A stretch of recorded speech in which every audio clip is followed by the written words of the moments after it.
चंडीगढ़ में अमित शाह ने दौरा किया, क्या कुछ खास रहा इस दौरे में? सबसे अहम फैसला ये लिया गया है कि जो यूटी यानी चंडीगढ़ के कर्मचारी अधिकारी हैं उनके ऊपर केंद्र के कानून लागू होंगे, जिसके बाद सियासत व राजनीति पूरी तरह से गर्मा चुकी है। जो विपक्षियों लगातार भाजपा सरकार को घेरते हुए दिखाई दे रहे हैं। इसी के चलते पंजाब के मुख्यमंत्री भगवंत मान उन्होंने कहा है कि जो पंजाब के अधिकार हैं वो हम किसी भी हालत में कम नहीं होने देंगे। राजा वड़िंग भी कह चुके हैं कि जिस प्रकार से बीबीएमबी का मुद्दा था उसमें भी पंजाब का जो प्रतिनिधित्व था उसको हटा दिया गया था। तो इसी के चलते लगातार भाजपा पंजाब के ऊपर हमले करती हुई दिखाई दे रही है। अब इसका विरोध होना शुरू हो चुका है।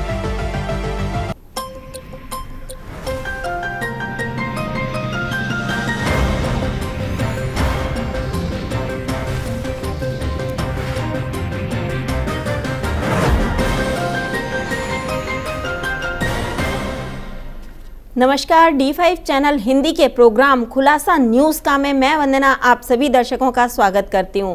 आज मेरे साथ स्टूडियो में मौजूद हैं सीनियर जर्नलिस्ट धर्मेंद्र संधू जी। धर्मेंद्र जी, आपका बहुत बहुत स्वागत है। जी धन्यवाद वंदना जी। चंडीगढ़ में अमित शाह ने दौरा किया, क्या कुछ खास रहा इस दौरे में? बिल्कुल जी, कल का दिन अमित शाह पूरा दिन चंडीगढ़ में थे। इसके चलते अहम फैसले लिए गए हैं। सबसे अहम फैसला ये लिया गया है कि जो यूटी यानी चंडीगढ़ के कर्मचारी अधिकारी हैं उनके ऊपर केंद्र के कानून लागू होंगे, जिसके बाद सियासत व राजनीति पूरी तरह से गर्मा चुकी है।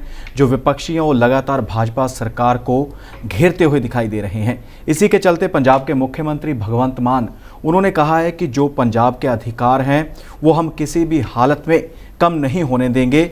इसके लिए पंजाब अपने अधिकारियों के लिए पूरी तरह से लड़ाई लड़ेगा। और साथ ही जितने भी विपक्ष के अन्य लोग हैं, जैसे कांग्रेस की बात की जाए तो कांग्रेस के लोगों का कहना है, मुख्य रूप से सुखपाल सिंह खैरा व राजा वड़िंग उन्होंने ट्वीट किया है और साथ ही उन्होंने कहा था कि भगवंत मान को इस मामले में दखल देना चाहिए। और राजा वड़िंग भी कह चुके हैं कि जिस प्रकार से बीबीएमबी का मुद्दा था उसमें भी पंजाब का जो प्रतिनिधित्व था उसको हटा दिया गया था। तो इसी के चलते लगातार भाजपा पंजाब के ऊपर हमले करती हुई दिखाई दे रही है। अब इसका विरोध होना शुरू हो चुका है। देखना होगा कि ये फैसला लागू होगा या नहीं। और साथ ही आपको बता दें कि एक अन्य फैसला भी लिया गया है कि जितने भी सीआरपीएफ के जवान हैं या अन्य सुरक्षा बल होते हैं उनको 100 दिन की छुट्टी दी जाएगी। इसके ऊपर भी मुहर लग सकती है। और अगर चंडीगढ़ प्रशासन की बात की जाए तो चंडीगढ़ में जितने भी अधिकारी कर्मचारी हैं उनकी सेवानिवृत्ति की तारीख व उम्र भी बढ़ा दी गई है।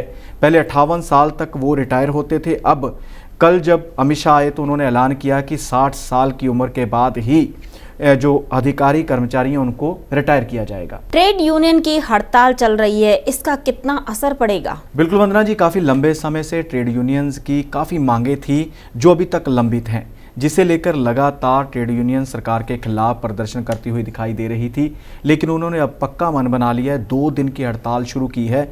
आज से हड़ताल शुरू हो चुकी है। इसका सबसे ज़्यादा असर बैंकिंग सेक्टर के ऊपर पड़ेगा। जी वंदना जी, बात की जाए बैंकिंग की तो बैंकिंग सेक्टर में सबको ज़्यादा नुकसान होगा, खासकर जनता के ऊपर इसका असर पड़ेगा। जो हड़ताल चल रही है, कल इतवार था, उससे पहले शनिवार था और आज सोमवार है, कल मंगलवार है, तो 2 दिन और हड़ताल रहेगी। यानी कि 4 दिन तक जो बैंक के कार्य हैं वो ठप रहेंगे पूरी तरह से। और साथ ही रेलवे के कर्मचारी भी इसमें मौजूद हैं ट्रेड यूनियंस में। इसके अलावा जो बसेज हैं, ट्रांसपोर्ट विभाग है, सरकारी बसें हैं, उनके कर्मचारी भी हड़ताल पर हैं।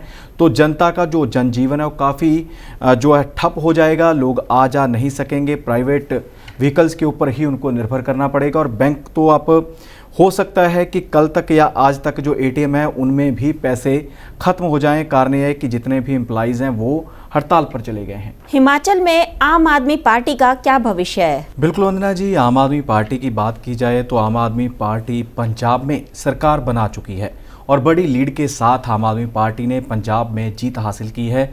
तो इसी के चलते अब आम आदमी पार्टी पंजाब के साथ साथ हिमाचल में भी अपने कदम बढ़ाती हुई दिखाई दे रही है। बीते दिनों की बात की जाए तो हमीरपुर से 750 के करीब विभिन्न दलों के लोग व नेता आम आदमी पार्टी में शामिल हुए थे। तो इसी के चलते जो बड़ी खबर है वो पांवटा साहिब से है। पांवटा साहिब से बड़ी संख्या में जो युवा कांग्रेसी नेता हैं उन्होंने अपने पदों से इस्तीफे दिए हैं और आम आदमी पार्टी का हिस्सा बने हैं।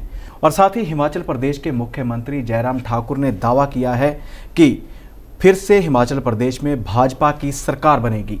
और साथ ही उन्होंने निशाना साधा है आम आदमी पार्टी के ऊपर। उनका कहना है कि आम आदमी पार्टी की सांस फूल जाएगी पहाड़ों पर चढ़ते हुए। सीधा तंज कसा है उन्होंने कि आम आदमी पार्टी का किसी भी प्रकार से कोई भी वर्चस्व, कोई भी दबदबा, कोई भी प्रभाव हिमाचल में नहीं है।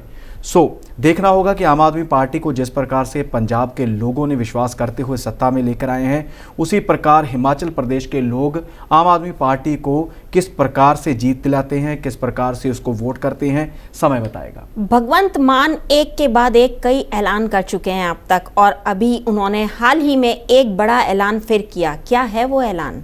बिल्कुल जी, जब से भगवंत मान कुर्सी पर विराजमान हुए हैं, उनके हाथ में सत्ता आई है, पंजाब सरकार बनाई है, तब से ही लगातार एक्शन में दिखाई दे रहे हैं भगवंत सिंह मान। पहले मेंबर पार्लियामेंट थे तो पंजाब के लोगों की बात व आवाज़ बुलंद करते थे वो पार्लियामेंट में। तो अब भगवंत मान पंजाब के मुख्यमंत्री और पंजाब के पक्ष में कई अहम फैसले लेते हुए दिखाई दे रहे हैं। बीते दिन ही उन्होंने फैसला लिया था कि जो 35,000 के करीब कच्चे कर्मचारी हैं उनको पक्का किया जाएगा और 25,000 नई पोस्टें क्रिएट की जाएंगी। तो इसी के चलते अब जो ऐलान किया गया है, फैसला लिया गया है, उसको आने वाले दिनों में लागू कर दिया जाएगा। वो ये है कि राशन लेने के लिए अब जितनी भी जनता जिनके कार्ड बने होते हैं, राशन लेना होता है सरकारी, उनको लाइन में नहीं लगना पड़ेगा। उनके घर पर जाके डोर टू डोर वो राशन मुहैया करवाया जाएगा। अधिकारी कर्मचारी फ़ोन करेंगे कि आपका आज का नंबर है, आप घर पर रहना, हम राशन लेकर आ रहे हैं। और साथ ही इसके एक ऑप्शन और ये भी जारी रहेगी कि जो लोग घर पर राशन नहीं लेना चाहते वो डिपो में जाकर अपना राशन ले सकते हैं। और इस योजना को लेकर पूरी तरह से तैयारियां कर ली गई हैं। पूरी तरह से लागू करने की योजना को बस अमली जामा पहनाना रह गया अलग से।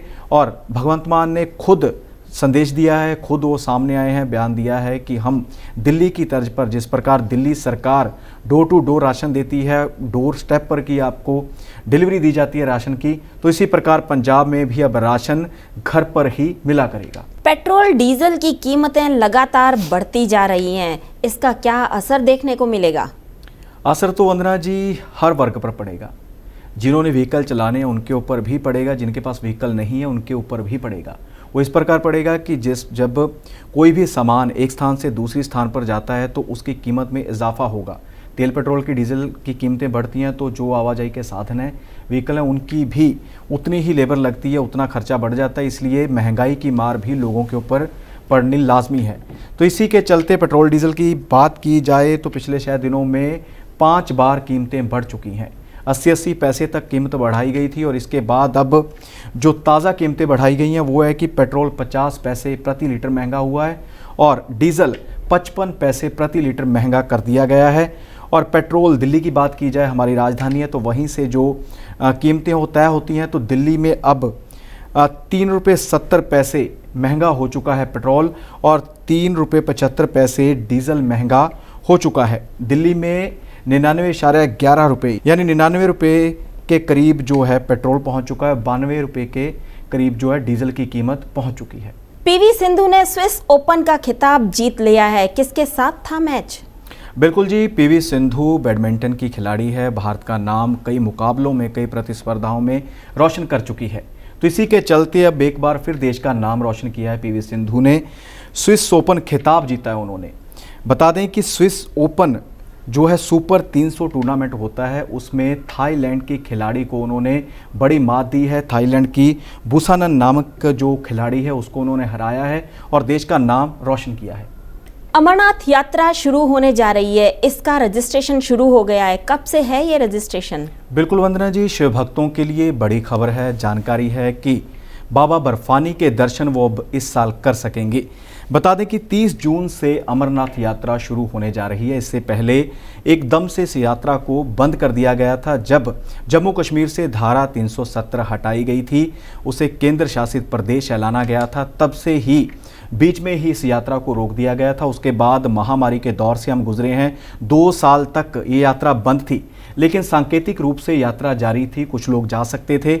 लेकिन अब जो है इस साल राखी के पर्व तक ये यात्रा जारी रहेगी। इसी के चलते 43 दिन माने जाते हैं।